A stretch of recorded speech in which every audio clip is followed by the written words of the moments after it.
Hello, everyone, and welcome to another movie review. I am happy you can join me today. If you are new to this channel, welcome. Click the subscribe button for future notifications and updates. Click the like button to share this content with other movie fans. As you all probably know, Francis Ford Coppola's new movie, Megalopolis, premiered at the Cannes Film Festival back in May, and reports were released that the film was bad and it had a hard time finding a distributor. Whoever saw this movie this last weekend didn't believe the reports, including me. That's what I am guessing at. So I was personally hoping that Coppola would get a distribution deal. So when I walked into the theater Saturday, I took a guess that I would give this film at least 3 out of 5 stars because I didn't really believe that the movie was that bad, but I was wrong. So let's start from the top and then I will share my final score. Megalopolis is considered to be a sci-fi epic film according to reports. However, according to the opening credits, Coppola calls it a fable. It has an all-star cast, but the lead actors are Adam Driver, Natalie Emmanuel, and Giancarlo Esposito. The theatrical release date was last Friday, September 27th, and the running time is 2 hours, 18 minutes. So to give a brief, spoiler-free synopsis, I watched Coppola's press conference at the Cannes Film Festival here on YouTube, and he said he wanted to make a film that showed the similarities between the U.S. and the fall of the Roman Empire. And if we are not careful, we could lose our democracy and life as we know it because we are going down the same path of moral and political decay as the Roman Empire. Because the opinion is the Roman Empire was not killed by outside forces. It committed suicide. And that's why I wanted to see this film. I explored the similarities between the US and Rome in my play, The Charioteer of Rome. So I was interested in seeing what Coppola had to say about it with this film. Another reason why I wanted to see this film is because this is the first film Coppola has made in approximately 12 years. And the last film he made, I was not aware of it because I don't think I saw a marketing campaign for it. So it's been a long time that I have seen a Coppola film. So the city of New Rome models New York City. According to the Regal app, New Rome must change, causing conflict between Caesar Catalina, played by Adam Driver, who is a Nobel Prize-winning architect, seeking to leap into a utopian, idealistic future, and his opposition, Mayor Franklin Cicero, who remains committed to a regressive status quo, perpetuating greed, special interests, and partisan warfare. Cicero is played by Esposito. Torn between them is socialite Julia Cicero, the mayor's daughter, played by Natalie Emmanuel, whose love for Caesar has divided her loyalties. And if the movie was good, I mean, this could have been a coincidence that at the time this movie is released, New York City has a mayor who has just been indicted on a number of charges. So, the current mayor of New York City is Eric Adams. And so what's been going on with Eric Adams is similar to what happened during the Trump administration. People kept quitting, and then boom, an indictment took place. So I would believe that Adams is going to go to court and face trial the same way that Trump faced trial back in May, June of this year. So, it's let's just go straight to the score.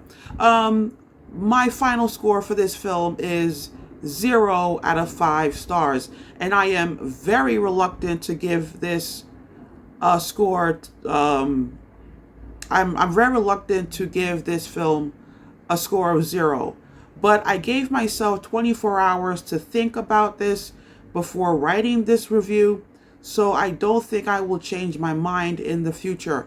Now, if you started subscribing this year, you are probably wondering why I am giving this film 0 stars, even though I gave Madam Web 1 star. I also gave Not Another Church Movie 1 star. So let me clarify that I am not suggesting that Megalopolis is worse than Madam Web and Not Another Church Movie. These are all separate genres in film. And there are also very few rules to scoring movies. So movie criticism is highly subjective. I am giving Megalopolis 0 instead of 1 star for a list of reasons. Usually I am a forgiving movie critic, and I don't believe in bashing movies like other film critics. Some film critics are tough graders. But this is one film that does not deserve any level of forgiveness. Number one, Coppola has won 5 Oscars. He won his first Oscar in screenwriting, and I think the rest he won in directing. The general consensus is The Godfather 1 and 2, Apocalypse Now, and Dracula are 4 of the most beloved films in the history of motion pictures. When I read his Wikipedia biography before writing this review, I learned that his filmography has a record 55 Oscar nominations. I am going by the numbers and how people feel about his films. I'm going by what the critics think of him, what fans think of him. I personally don't like the Godfather movies, 1 or 2 or 3. I did not see Dracula, his Dracula film. And my favorite Coppola film is probably Apocalypse Now. But I have done 2 videos about moviegoers' favorite films of all time for 2008 and 2020. So I know for a fact that moviegoers really love The Godfather. And it's one of those movies that have stayed on this list for a long time. So this is The Godfather is probably one of those films that will last the test of time. So my point is, Coppola knows how to write a script. He knows how to direct a movie. Filmmaking is an activity that requires practice in order for you to get better at it. Coppola making a movie that is this bad makes no logical sense to me. When you get to a certain age, you are too old to make certain mistakes. At some point in your life, you know better, therefore you should do better. Some people are like, well, Coppola doesn't care about what people think. That's not the point. The point is that he can take as much creative, artistic liberties as he possibly can. But once you get to a certain point in your life, making a great movie, if you have won 5 Oscars, making a great film should be a walk in the park for you. And you can take artistic and creative liberties as you can and still make a masterpiece. So at this point in his life, he should have made a masterpiece. And that's not what we have here, which to me is just insane. Another issue I have with this film is that, to me, a bad film that clocks in at over 2 hours is worse than a bad film that is less than 2 hours. So I am thinking at least Madam Web and Not Another Church Movie wasted less time than Megalopolis. However, Megalopolis is a better movie idea. Next, I have mentioned in previous reviews the difference between story and plot. The story is what? The story is the what. The plot is how you tell that story. If Coppola wasn't the filmmaker on this project, I would have given it some kind of score because the story is actually a smart idea, and I really liked the costume design. The costume designer is actually Oscar worthy, but the plot was a mess from 10 minutes into the film to the closing credits. This is the worst movie plot I have ever seen. And all of the elements that you need to make a movie did not come together. So it doesn't matter that the costume design is spectacular. Then there is the acting. Again, you hired the best acting team you can find, and the only person I believed was Lawrence Fishburne, but he has hardly anything to do in the movie because he is briefly the narrator and he is Caesar's driver. So my question is, did the actors believe in what they were doing? Because in order for us to believe the actors' performances, they have to believe. Because aside from Fishburne, I did not believe anyone. None of these acting performances are believable. It's like I caught everyone except Fishburne acting. I am not supposed to catch anyone acting. Next, there is the budget. A waste of money is a waste of resources. Spending $120 million to make a terrible film is insane. And it doesn't matter if Coppola financed it himself or not. The fact that he financed it himself shows that he has money to burn.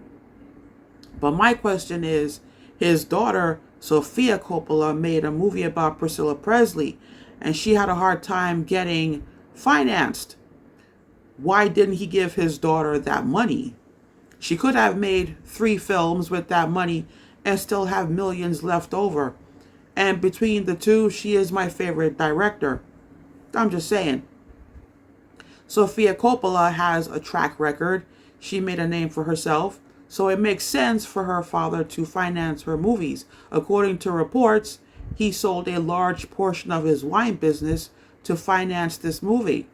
If he gave Sofia Coppola some of that money, he would have made a profit. But according to the Box Office Mojo, it grossed $4 million at the box office this weekend. I did the math. That's a 3% return on investment. 3%. That is embarrassing. And I am worried if this will have a negative impact on the careers of some of his actors, especially Adam Driver, Natalie Emmanuel, and Aubrey Plaza, who plays WoW Platinum. Other actors have longer careers, so I'm not worried about them, but I'm worried if Driver, Emmanuel, and Plaza can bounce back from this box office failure or not. According to reports, this was Coppola's project he was working on for 40 years. If that is true, I am surprised no one told him at some point in the past 40 years that this does not work. If I was an actor, I would have turned this down. I don't care if the film was directed by God. But to end this review, when I think of the financial struggles of artists and filmmakers out there, my financial struggles as a theater producer, a theater director, it's hard not to be resentful of rich people who are out of touch with reality. So that is all for today. I will see you next time with another movie review. Until then, take care.